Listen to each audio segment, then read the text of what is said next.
रविंद्रनाथ टैगोर को नोबेल पुरस्कार किस वर्ष दिया गया था? बाणसागर परियोजना स्थित है। भारत एवं भूटान के बीच कौन सी सेना तैनात की जाती है? ऐसे कई सारे क्वेश्चन हैं जो आपके लिए सॉरी कुछ गड़बड़ हुई है, इंपॉर्टेंट है, सो स्टार्ट करते हैं। क्वेश्चन नंबर 41, रविंद्रनाथ टैगोर को नोबेल पुरस्कार किस वर्ष दिया गया था? आपका ऑप्शन है ए 1913 में, बी 1920 में, सी 1922 में, डी 1936 में। रविंद्रनाथ टैगोर को नोबेल पुरस्कार किस वर्ष दिया गया था? आपका सही ऑप्शन हो जाएगा ए 1913 में। रविंद्रनाथ टैगोर को नोबेल पुरस्कार 1913 में दिया गया था। इन्हें गीतांजलि नामक पुस्तक की रचना के लिए साहित्य का नोबेल पुरस्कार दिया गया था। रविंद्रनाथ टैगोर नोबेल पुरस्कार पाने वाले प्रथम भारतीय थे। साहित्य में नोबेल पुरस्कार प्राप्त करने वाले प्रथम एशियाई रविंद्रनाथ टैगोर थे। इन्होंने चित्रांगदा, विसर्जन, गार्डनर, हंगरी स्टोन्स, गोरा, चांडालिका आदि पुस्तकों की भी रचना की थी।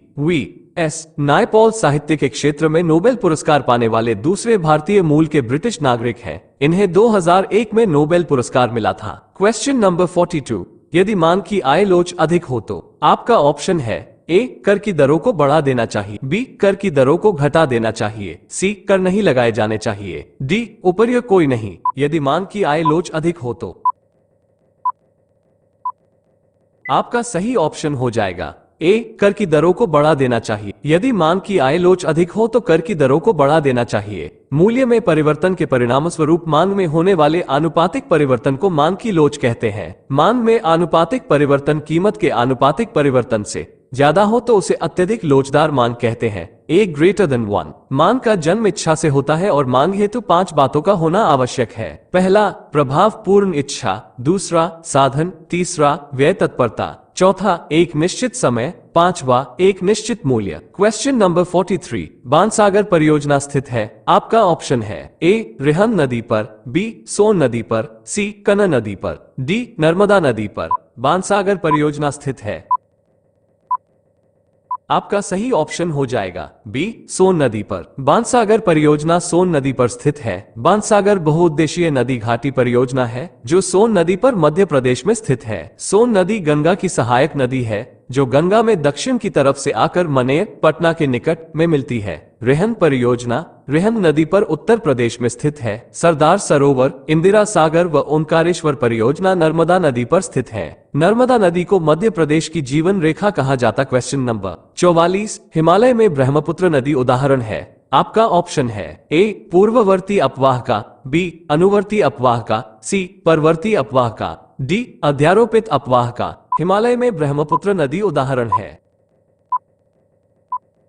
आपका सही ऑप्शन हो जाएगा ए पूर्ववर्ती अपवाह का। हिमालय में ब्रह्मपुत्र नदी पूर्ववर्ती अपवाह का उदाहरण है। वो नदी जो उचित भूक्षेत्र को काटकर बहती है तथा अपने मार्ग को यथावत बनाए रखती है। सिंधु, सतलज एवं ब्रह्मपुत्र नदियां पूर्ववर्ती नदियों के उदाहरण है। ब्रह्मपुत्र नदी का उद्गम स्थल कैलाश पर्वत श्रेणी में मानसरोवर झील के निकट चेमायुग हिमनद में है। ब्रह्मपुत्र के बाएं तट की नदियां हैं बूढ़ी देहिम और धनसरी। ब्रह्मपुत्र के दाएं तट पर मिलने वाली सहायक नदियां हैं सुबनसिरी, कामेग, मानस व संकोश। बांग्लादेश में ब्रह्मपुत्र नदी को जमुना कहा जाता है। क्वेश्चन नंबर 45, 2011 की जनगणना के अनुसार निम्नलिखित महानगरों में से किसमें सबसे अधिक जनसंख्या दर्ज की गई? आपका ऑप्शन है ए चेन्नई, बी कोलकाता, सी दिल्ली, डी मुंबई। 2011 की जनगणना के अनुसार निम्नलिखित महानगरों में से किसमें सबसे अधिक जनसंख्या दर्ज की गई? आपका सही ऑप्शन हो जाएगा डी मुंबई। 2011 की जनगणना के अनुसार मुंबई महानगर में सर्वाधिक जनसंख्या दर्ज की गई। 2011 के जनगणना के अनुसार एक मुंबई महानगर की जनसंख्या 1.84 करोड़ है जो देश में सर्वाधिक है। 2 दिल्ली की जनसंख्या 1.63 करोड़ है और दूसरा सर्वाधिक जनसंख्या वाला महानगर है। 3 1.41 करोड़ जनसंख्या के साथ कोलकाता तीसरा सर्वाधिक जनसंख्या वाला महानगर है। 4 8.9 लाख जनसंख्या के साथ चेन्नई चौथा सर्वाधिक जनसंख्या वाला महानगर है। क्वेश्चन नंबर 46, निम्नलिखित में से कौन सुमेलित नहीं है? आपका ऑप्शन है ए कहलगांव बिहार, बी ऊंचाहार उत्तर प्रदेश, सी कोरबा मध्य प्रदेश, डी रामागुंडम तेलंगाना। निम्नलिखित में से कौन सुमेलित नहीं है? आपका सही ऑप्शन हो जाएगा कोरबा। मध्य प्रदेश सुमेलित नहीं है। कोरबा ताप विद्युत संयंत्र छत्तीसगढ़ राज्य में स्थित है। हसदेव, रामपुर एवं सोनहाट ताप विद्युत संयंत्र भी छत्तीसगढ़ में ही है। ऊंचाहार ताप विद्युत संयंत्र उत्तर प्रदेश राज्य में स्थित है। रामागुंडम ताप विद्युत संयंत्र तेलंगाना राज्य में स्थित है। कहलगांव ताप विद्युत संयंत्र बिहार में स्थित है। क्वेश्चन नंबर 47, सलाल प्रोजेक्ट का संबंध किस नदी से है? आपका ऑप्शन है ए सतलज, बी चिनाब, सी सिंधु, डी रावी। सलाल प्रोजेक्ट का संबंध किस नदी से है?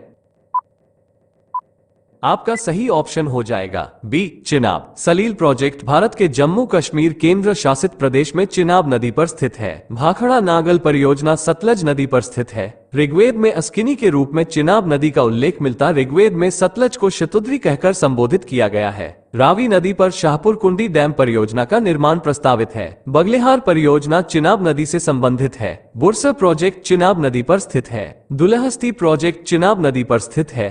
तुलबुल परियोजना झेलम नदी पर अवस्थित है। क्वेश्चन नंबर 48, मुस्लिम लीग की स्थापना कब की गई थी? आपका ऑप्शन है ए 1917, बी 1906, सी 1914, डी 1912। मुस्लिम लीग की स्थापना कब की गई थी? आपका सही ऑप्शन हो जाएगा बी 1906। मुस्लिम लीग की स्थापना 1906 ईस्वी में की गई थी। मुस्लिम लीग की स्थापना 30 दिसंबर 1906 ईस्वी में ढाका के नवाब सलीमुल्लाह के नेतृत्व में किया गया था। मुस्लिम लीग की स्थापना आगा खां और सलीम मुल्ला द्वारा ढाका में किया गया था। अक्टूबर 1906 ईस्वी में आगा खां के नेतृत्व में एक शिष्टमंडल शिमला में लॉर्ड मिंटो II से मिलने गया था। मुस्लिम लॉर्ड मिंटो II के निजी सचिव गोल्डस्मिथ ने मुसलमानों का प्रतिनिधि करने वाले संगठन की स्थापना पर बल दिया। मुस्लिम लीग की स्थापना का तत्कालीन उद्देश्य मुस्लिम के हित में कार्य करना था। 1916 ईस्वी में कांग्रेस और मुस्लिम लीग का संयुक्त अधिवेशन लखनऊ में हुई थी। 1930 ईस्वी में मुस्लिम लीग का अधिवेशन इलाहाबाद में मोहम्मद इकबाल की अध्यक्षता में हुआ था। इस अधिवेशन में इकबाल ने हिंदू मुस्लिम को दो अलग अलग समुदाय कहा और दोनों का हित अलग अलग है, इस बात को प्रमाणित करने का प्रयास किया था। पाकिस्तान देश के प्रतिपादक मोहम्मद इकबाल है। क्वेश्चन नंबर 49, भारत एवं भूटान के बीच कौन सी सेना तैनात की जाती है? आपका ऑप्शन है ए सशस्त्र सीमा बल SSB, बी सीमा सुरक्षा बल BSF, सी असम राइफल्स, डी भारत तिब्बत सीमा पुलिस बल। भारत एवं भूटान के बीच कौन सी सेना तैनात की जाती है?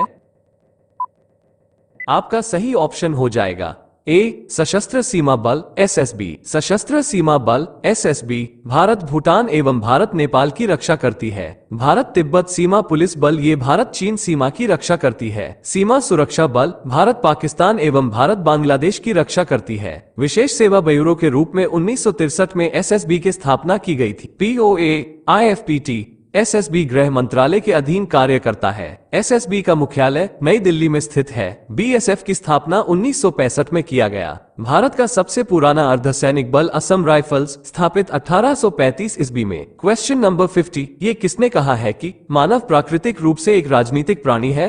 आपका ऑप्शन है ए प्लेटो ने, बी हॉब्स ने, सी अरस्तु ने, डी रूसो ने। ये किसने कहा है कि मानव प्राकृतिक रूप से एक राजनीतिक प्राणी है?